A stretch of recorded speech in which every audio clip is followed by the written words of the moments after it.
my friends. Hello, everyone. Welcome to another Monday episode of The Salt Circle. I'm going to be your host again, like always. My name is Daniela. Hi.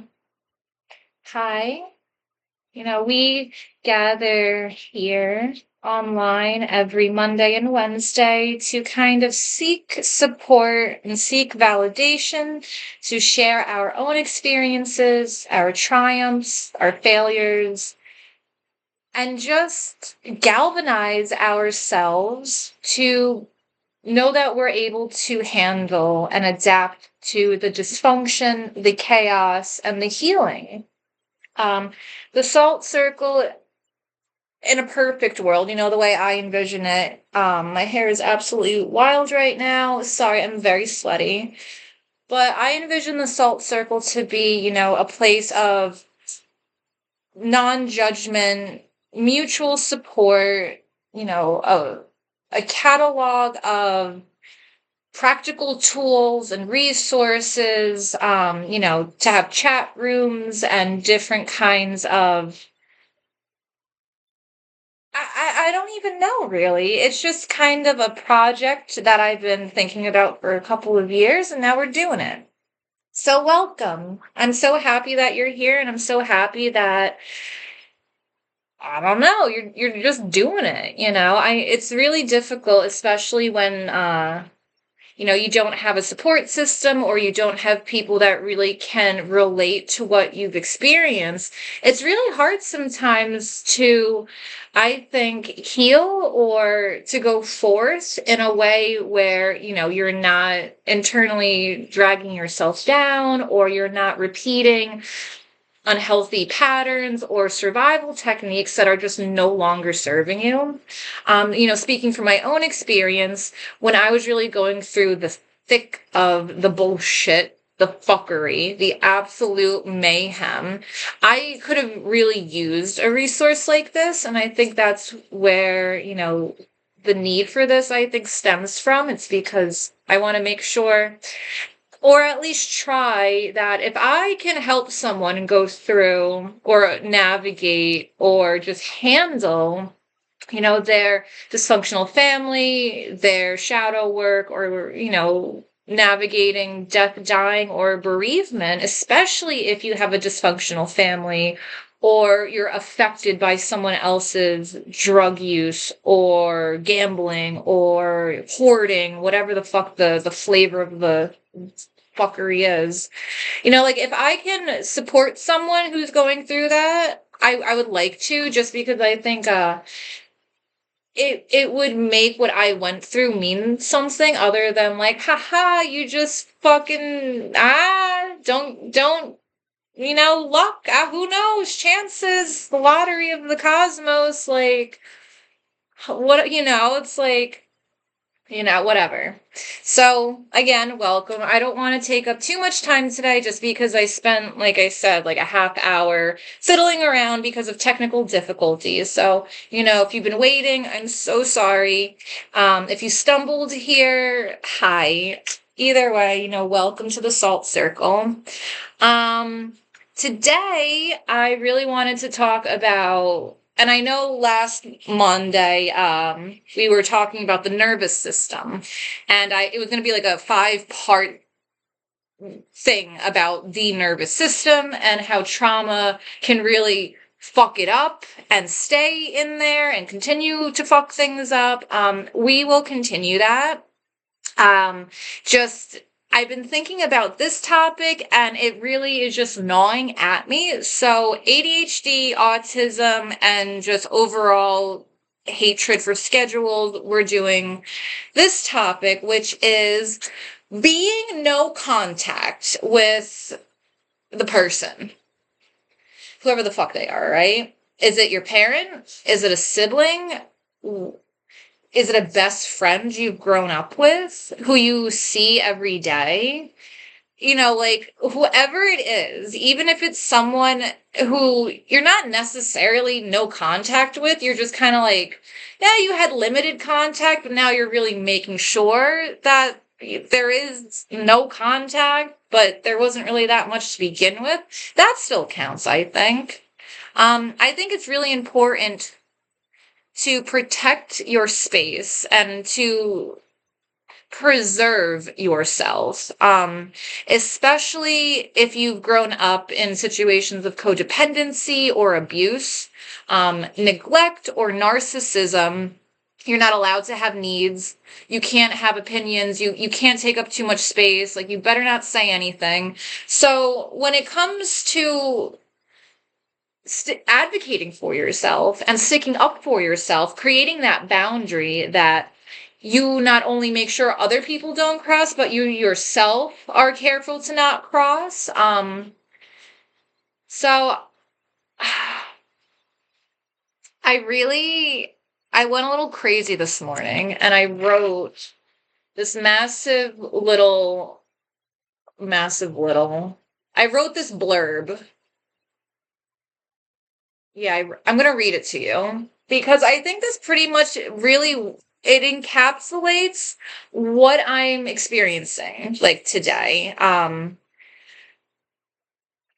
Sorry. It's hot. I'm wearing a bra, and this shit always gets me emotionally dredged. Like, it just fucking, you know what I mean? And it's like, to just sit here, because I always say that you just got to sit with it, whatever it is, you just got to sit with it. It feels like every atom in my body is just like doing the Macarena. And that brings me back to kind of like the nervous system. When you are trying so hard to preserve yourself and do what's right for yourself, despite societal, religious, or whatever expectation, or even your own, you just feel guilty about not talking to the fucker. For good reason too, but you still feel guilty about it because you're codependent. We do this on hard mode. It's great, isn't it? Oh, who doesn't love doing shit on hard mode? But it's really important too, because I look at myself, and when I get contacted by people or a person in particular who I'm no contact with, I get such a visceral, primal reaction to the point where the other person doesn't even register to me as a problem anymore. I am the problem. Why can't I just have a relationship? A lot of people, like my fucking ex-boyfriend, would say shit like, oh, well, that's your family. But that's your mom. You only get one. And it's like, when you've been systematically denied every opportunity to develop normally, develop alongside your peers, not have to be in survival mode, you hold those experiences in your nervous system. The body has what's called a negativity bias. And what a negativity bias is that we will remember the bad stuff way easier than we'll remember the good stuff, because remembering bad stuff when we were like fucking knuckle draggers, dry humping coconuts in caves and shit, remembering what we didn't like served us better to survive. We don't like the rock with teeth. It's going to eat us. Things like that can really, it has a purpose. But as a child or a teenager or even an adult, when you're constantly put under enormous stress, chronic discomfort, dysfunction, maligned, behaviors from other people. You have no idea, if you're safe, all these things, it really will seep into your nervous system. And, your nervous system wants to keep you safe. So when I'm contacted by someone, or when I think of contacting someone, I get such a reaction. And for the longest time, I would always beat myself up about reacting, or, why can't I just pretend? Why can't I just do what other people apparently can do so easily and just have a relationship with this person who literally would beat the shit out of me on a daily basis because she could not keep her own shit together? And, she has, we'll get into it, right? She has her own things that are wrong, I realize, but and the way that some people really act like, oh, it's just so easy, it really can hurt you. And I think, when you have a support system or when you have a group of people who really get, like I can really level with some people when they're just like, I cannot have anything to do with so-and-so. And it's just like, yes, stick to that boundary. You need to preserve yourself. You need to do what you can so your body, your mind, everything knows that you're safe. And when someone has really shown you that they're not safe, even if they've all of a sudden changed to a new leaf, it's incredibly hard to unlearn that biochemical reaction that is completely pretty much involuntary and subconscious. So, with all shadow work, just being aware of it is such a huge part to healing it. I definitely have some bits and pieces about the mother wound that I want to talk about, but that's going to be for a later discussion. So I just kind of, before I start rambling way too much, I wanted to read this. And this is something, I post a lot of little articles or, anthologies, little blurbish memoir kind of things. I've been posting them on the Discord. But there's also an Instagram and a TikTok, which are more for memes and, bullshit.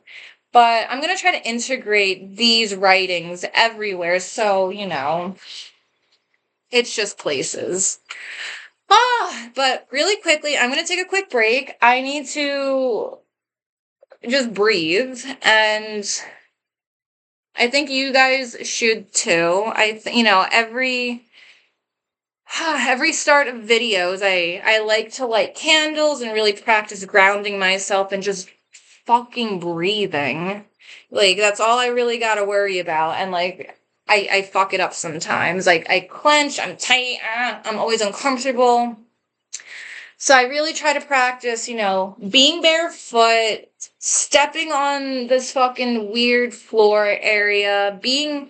it's hot, it's stuffy, I'm here, I feel my hair, I feel the sweat on my skin, I am here, let's breathe.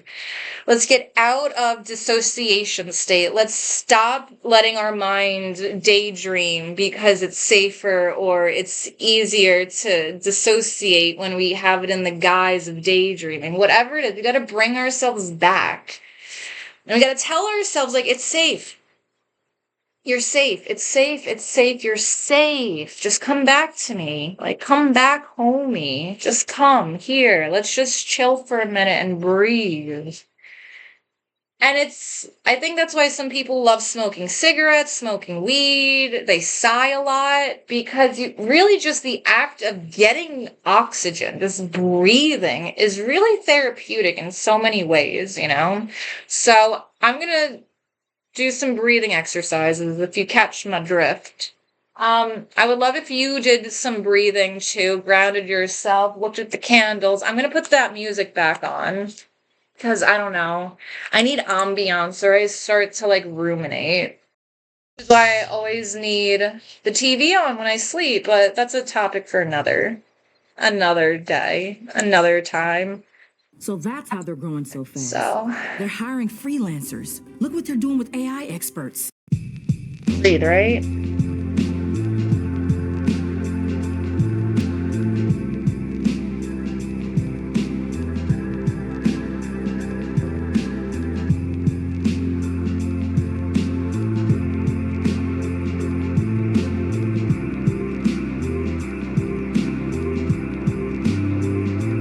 Oh my God.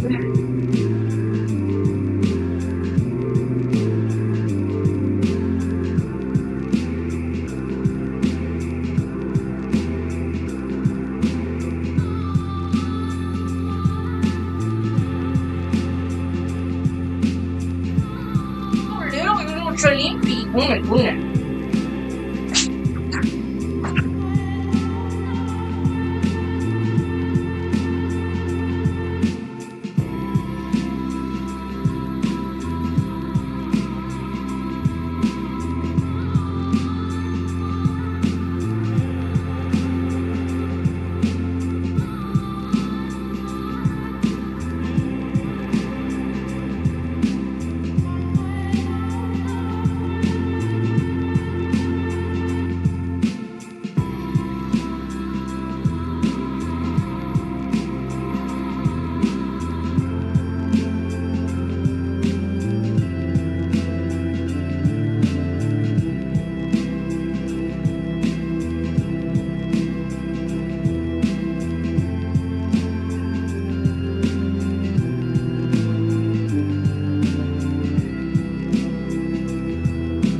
All right, my amigos. You still with me? Okay. So I kind of also was ruminating and just thought that um a huge reason why I stopped writing, and this is actually a little blurb that I didn't proofread it, but as I was writing it, I was like, yeah, this is pretty good. Like, I'm proud of this. And I think the reason why I don't write, or I don't, use writing as like a therapeutic medium, is because I'm afraid of the people I'm gonna like write about are gonna see it and feel bad.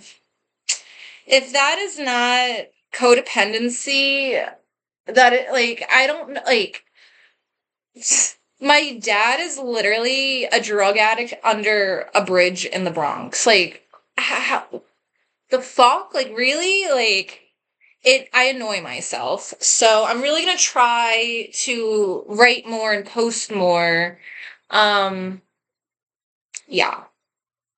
Okay. I'm nervous. I don't know why. I feel like I can talk, no problem, to myself on a screen, whatever, but reading something that I wrote, it's just like, ooh, uncomfortable. Anyway, okay. Tell me what you think, though. I'm very curious. So, I've been no contact with my mom for the most part since I was around 17.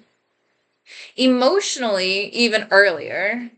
I guess out of necessity and state mandates. But when she sporadically dropped me off at college, which was more like 13th grade, a continuation of alternative school instead of a high school, um, when she dropped me off at that kind of college, way up, hours deep into the Catskill Mountains, my announced plan about 3 months prior was that I was going to work and then decide where to go to school.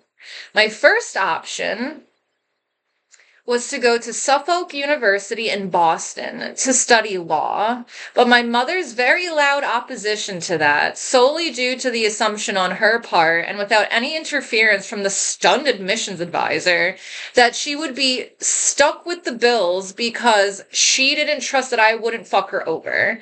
Like, not even kidding. I just because, like, with financial aid, like, dude, it was so fucked. And like, we were so dumb too. Like, we didn't fucking know anything. And like, so she was just like, no, like, I'm not co-signing anything for you because I don't trust you. And that was just it. So I was like, okay, like, I will work and figure it out. Like, whatever. And I was living with her and her boyfriend and his 8-year-old daughter at the time, right? So looking back at the event now, I'm like a third-party ghost, outsider, with no particular interest in the matter, a shameless, omnipotent fly on the wall. I think a huge component of her spite and coldness was sourced from Steven, her boyfriend, her long-term richest boyfriend. We will get back to him later, and he's also dead, so...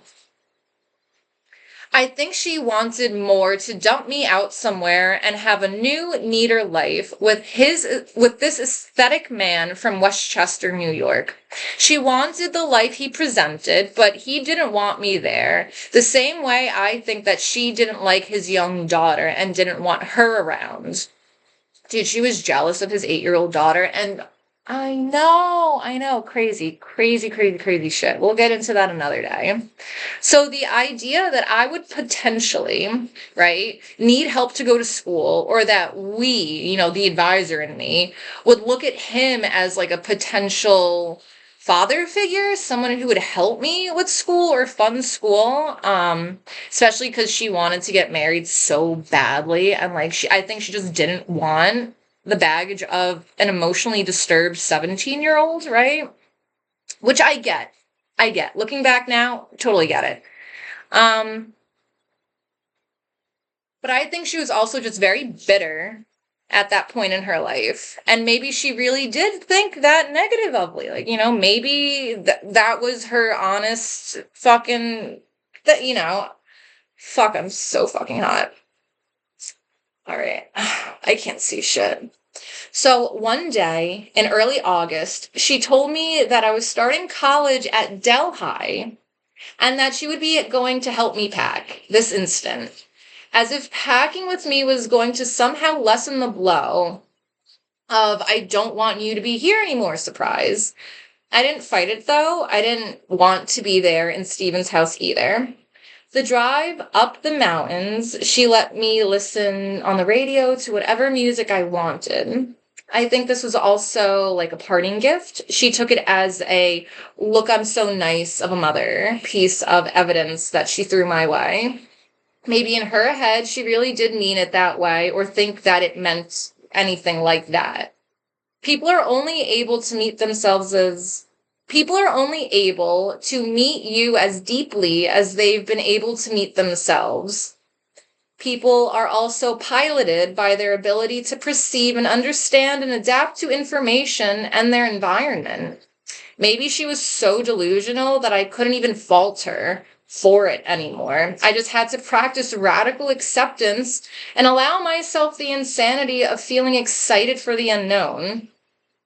Home had always been in the mouth of one shark or another, and now I was able to swim away from it with some help in her only way of providing it, which was literally just like fucking abandoning me, I guess.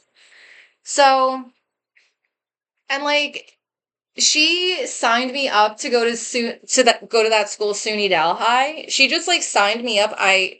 I got accepted. She put all like these Sally Mae loans in my name. Didn't tell me. Complete surprise, because like I don't know why I didn't really think about like what was gonna pay for school, but it was such a shitty school. I was just like, oh, this is probably like some kind of free thing. Like, I don't know. I didn't choose to go there, and like she literally just fucking dropped me off. And like she signed me up for $60,000 worth of loans, and like forged my signature, checked all those boxes. Like, fuck me, right? Because she just didn't want me there. And I asked her about it a while ago, and she's like, well, I thought I was doing the right thing. And it's like, you just did not want me around. And that is just such a fucking repeating story, if not from the originator, my fucking mother, but to people I've dated, friends I've cared about, having people that I am obviously not cared about by them is just, and see those fucking patterns. That's why we gotta learn about ourselves and see ourselves objectively and really look at our fucking inner bullshit and it just suffer and examine it and see what it is, because having that awareness is like, oh, chef's kiss, I'm telling you. But anyway,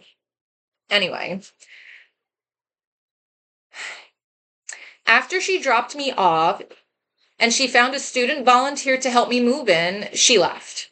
She had her new life that she bruhad, like, you know, like fucking black magicked her, or fucking spitefully willed her way for so hard and so long, and she was driving back to it. She left me behind, and I was honestly fucking glad. I didn't care. I was so checked out also, because that point in my life, the reason why I had to move in with her and Steven after not living with my mother since I was like 7-ish, was fucking terrible. Like, I didn't sleep for like 6 months at one point. I can't even. We'll talk about it one day. I can't digest that right now. I felt a sense of ease and peace. Like, things would be just easier and more fun without her fucking the flavor of trauma that this woman brought and was creating with this new life that she wanted so bad with her boyfriend and by default his kid, but she did not like Alexis at all. Oh my God, what she did to that poor girl, I can't. That's why I've never tried to reach out to Alexis, even after her father died and like she found him after school. It's fucked up, man. It was fucked up. And I was just like, I can't, like, I don't know. I feel bad. It's just, I don't know. One day maybe, but I can't even unpack that. All right. Get back to it. And that's basically how it's been. We've been left behind from one another on purpose and the other relieved of it until Stephen died. And he left her out of his will after he made her sign a prenup. And then his ex-wife, and horrifically, ironically, his daughter. I saw my mom for the wake. That was at his house, and even my dad's mom came, and that was so fucking shocking. Oh my gosh, one day, if you're curious, one day I'll talk to you about it. But my mother moved around the country a few times, to which I've come to her rescue a couple of times, but there's just no relationship there. There is no trust whatsoever. There is no, like, just talk and joke around and know about each other. It is, dude, you can't even talk to her. Like, she's not in the same conversation as you. And like, oh, dude. And I've tried to handle her random and self-serving calls that come at me at odd times of the year, but it's always one by her birthday because she likes to remind me that it's her birthday and that I didn't say anything to her. And it's like, but see, like, why don't I just block her? Like, why not? Right? Or just like not tell her what my phone number is. Like, why do I do this to myself?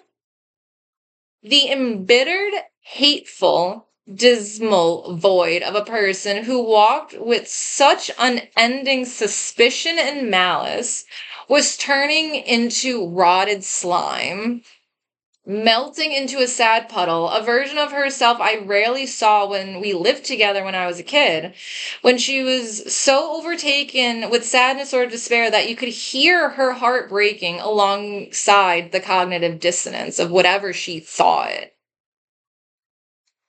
She was becoming someone I felt such pity for. I feel so fucking bad for this woman, especially because I'm very aware now as an adult doing shadow work. I fucking understand her just from the few stories I've heard about her childhood or her marriage to my dad or whatever. Like, and looking at her immigrating to America and like the shit that like my grandfather's told me because like he hired her to take care of my dad's dad's mom at the upstate New York house, and that's how my mom learned English. So there's like all this trauma bonding that went on when she was like 16 and new in America. So it's like, I get it. I fucking get it, right? I understand her like someone who's looking at a dying animal. Like, I understand. But the impulse of my nervous system, and a lot of times at error, I'll admit that, to keep me safe and avoid past pains, cannot handle these calls. I can't take when she texts me to remind me that I didn't call her for her birthday. The enhanced understanding has made me more aware, yeah, but also more resentful.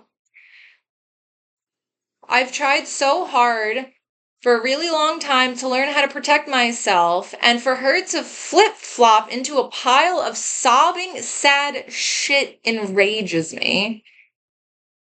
I feel like it's too late, and I also feel like I don't care. But I'm unable to say that to her presently or properly, go no contact, because I feel so sorry for this bitch. And I don't want to cause her more pain in her already painful existence. But I'm doing that anyway. Because she can only meet me as far as she's met herself, and this is the only ability she has, I think, to make amends. She won't be able to ever accept her role or apologize. I've accepted that apology, the one which I will never receive, but tell that to my fucking nervous system. So I've been thinking, right, about writing her a letter. Or maybe an email because I'm a fucking boomer. I don't know. But then I feel like a traitor to myself. But I already am not fully no contact. I just don't talk to her, but she is able to contact me. And then it's like I have this fucking it's like I have this knife and it's just shoved in my kneecap, right? And I'm just keeping it there. Oh yeah, we're just here. This is what we're doing. Because every time I touch the fucking knife, it hurts. Every time I want to take it out, it fucking hurts. But I can't move my knee. I can't walk. I'm fucking crippled.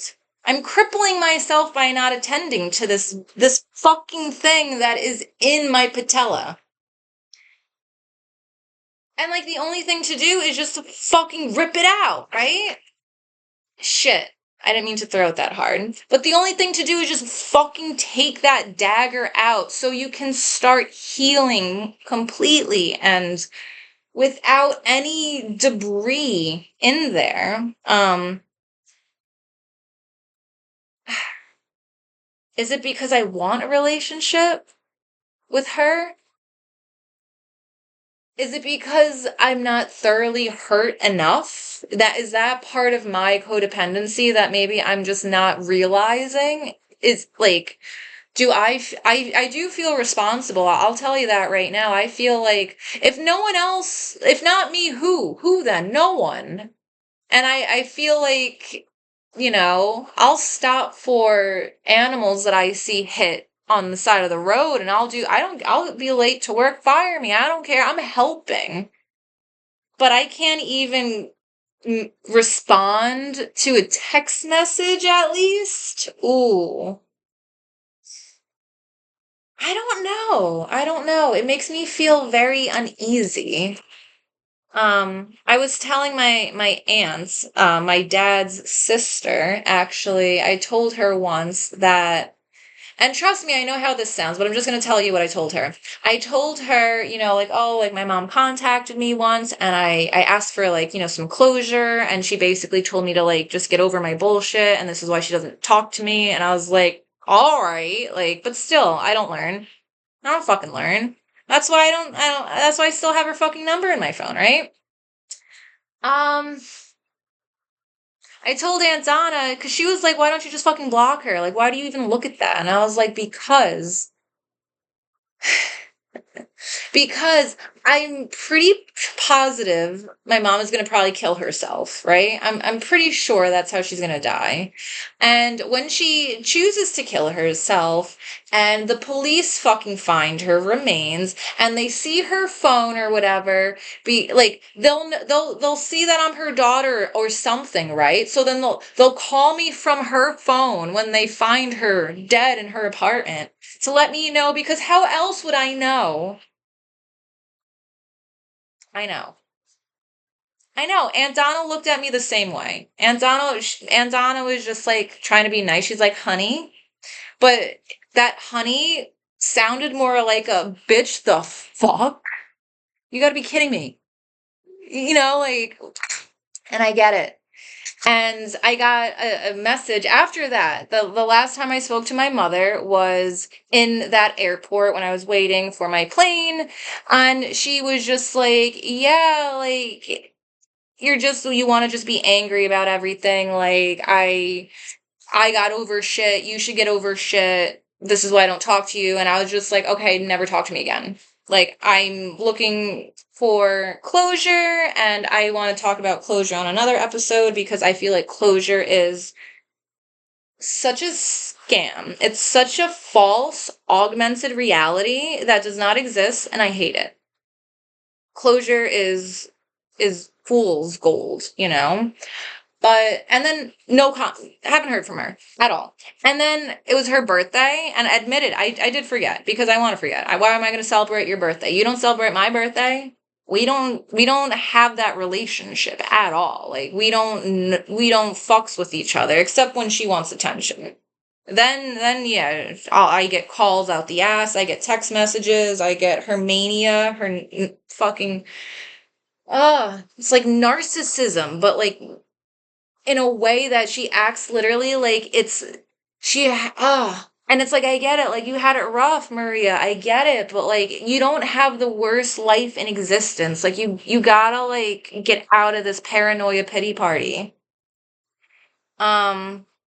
But no, like, dude, she like feels like everyone's talking about her, everyone's making fun of her, like, she like feels like everyone is like talking mad shit about her, and it's like, mom, like, nobody, but it, like, dude, and it's sad, you know, like, fuck, man, like, just smoke some weed, drink some wine, like, fucking relax, like, and then, yeah, she messages me and she's just like, it was my birthday. And I was like, oh my gosh, like, not even like, hi, honey. Nothing. Nothing. Aunt Donna's the only one who talks nicely to me.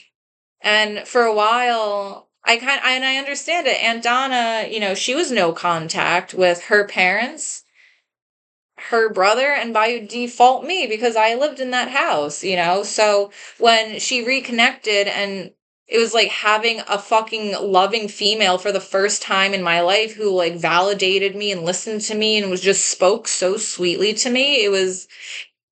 I feel like that, I remember Aunt Donna, like, one like December time, oh my gosh, my dad was like on a fucking bender rampage, and Aunt Donna came over and she's like, I validate you. I get it. She's like, come with me. Like, get out of here. Like, this, you're not crazy. And I was just like, I'm not. Like, insane. Insane, dude. So let me get back to what I was saying, because I keep losing my train of thought. Yeah. I feel like a traitor to myself. Because I've tried so hard to protect myself, that self-preservation. I fucked off across the country and then back and forth and back and forth so many times. I've literally done everything I could to go off-grid, on-grid, change my fucking... No one, if you don't know my nicknames, you don't know me. You can't find me, like... And like, dude, but for some reason, with the mother thing, and I don't know, the mother wound.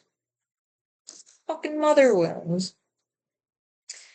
But like, I was thinking about writing her something just to kind of be like, hey, I'm sorry I'm such a shitty person, I guess, but also I need to be, I guess, because like, I need to take the knife out, and she's not going to understand it, and she's just going to disregard it anyway and tell me when it's her birthday next year, because why would she care? Why would we be in a meaningful conversation? Has nothing to do with her. She's checked out. Don't we want to talk about her and how Steven died? Like, she literally brings him up, and he's been dead for years. But so while we're talking about being no contact, right? I'm gonna check the comments. Nobody commented. Okay, that's nice. Whatever, we're gonna keep talking. If you're no contact with someone, would you say anything?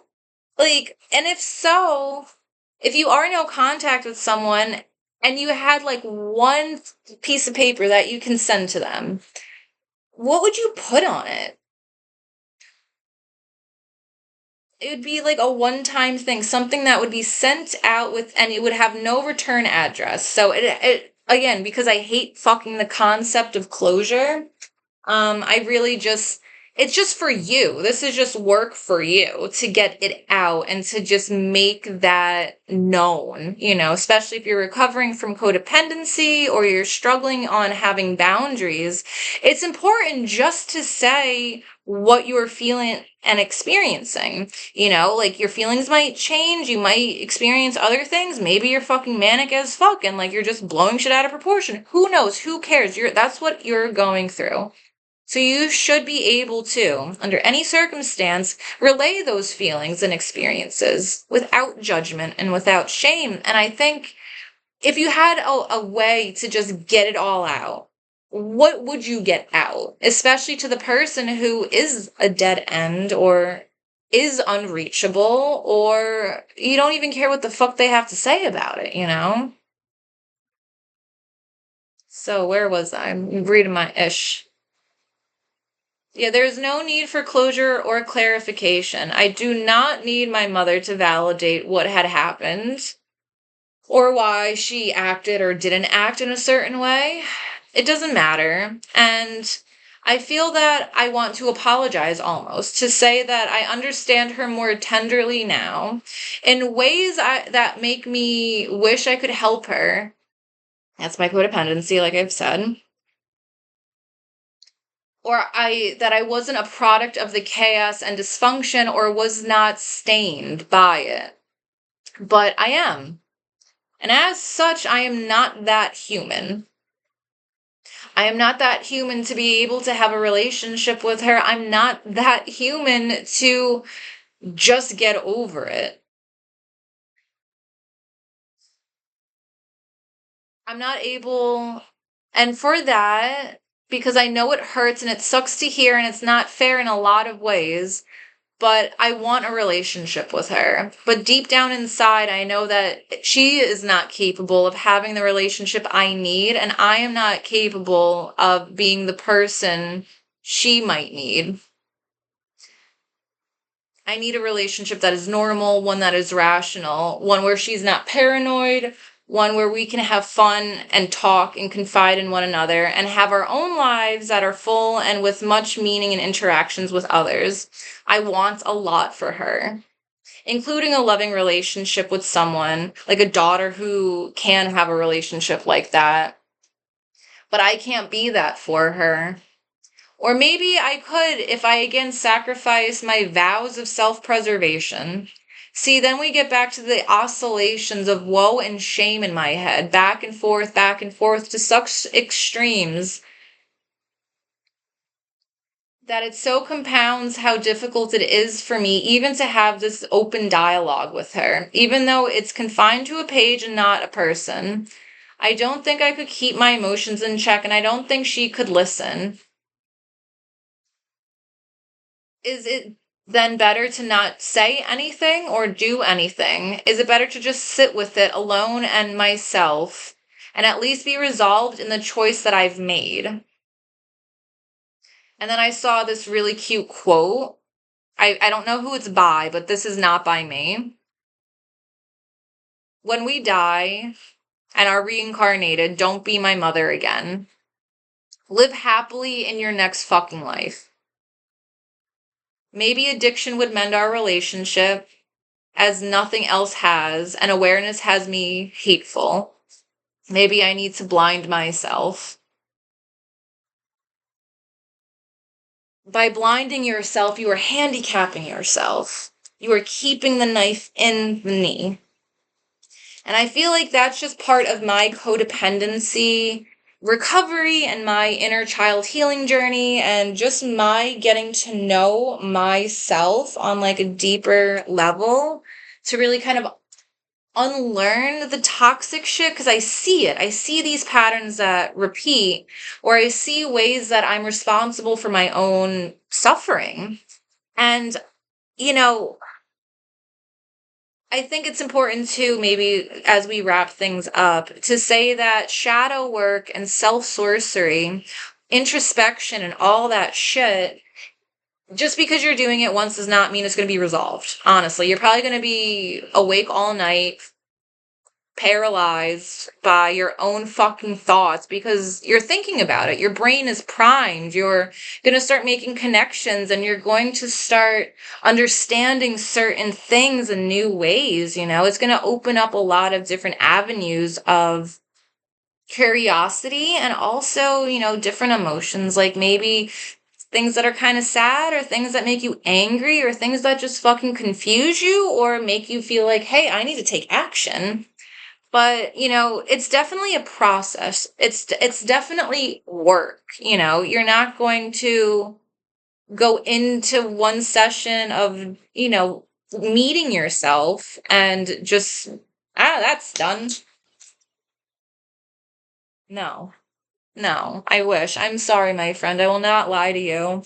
Shadow work can be cruel and unyielding and painful, but honestly, it's such a powerful way to understand yourself and level up, it's not something to fuck with, but it's definitely something to fuck around with. You know what I'm saying? I don't know if that makes any sense, but I really hope this video recorded. If not, I will cry. Um, But that's, everything I wanted to talk about with being no contact. So I'm going to allow for some time for people to, chime in on the chat and give us, your perspective and things that you've thought, things like that. But otherwise, we are just kind of going to wrap this up and stuff. Really appreciate everyone coming to chat with me, even though I am a sweaty onion today in this. But I really, feel fucked up, but also better in a way. Saying all that, it's powerful to write it down, it's powerful to think about it, but it's also really powerful to speak things out. I think there's a lot of,